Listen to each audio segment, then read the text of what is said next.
Maukah aku tambah satu lagi nikmat yang lebih besar daripada nikmat yang pertama tadi? Sedangkan engkau sebut dalam Quran, waridwanum minallahi akbar.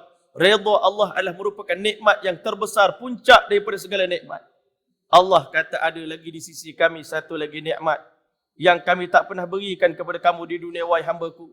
Di dunia kau sembah aku, kau baca kalam aku, engkau sebut nama aku, engkau menangis kerana aku, engkau berkorban dan berlapar kerana aku, engkau berpuasa kerana aku, engkau menunaikan haji kerana aku. Tetapi aku tak pernah izinkan kalian melihat wajah aku di dunia dahulu.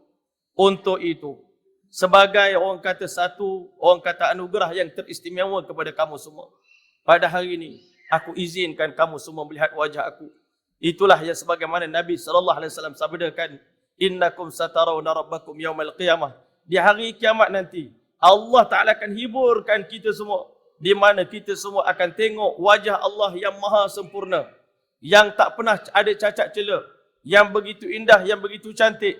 Di saat Allah Ta'ala iklankan, Allah hilangkan 70 hijab nurani, hijab cahaya yang selama ini menghalang kita nak tengok Allah, kerana Allah beritahu nurun ala nur, cahaya di atas cahaya, tuan-tuan.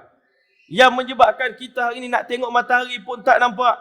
Tetapi di hari kiamat Allah bagi kita mata yang istimewa, mata yang boleh tengok segala cahaya, tuan-tuan. Dan tuan-tuan, Allah Ta'ala izinkan kita tengok Allah Ta'ala.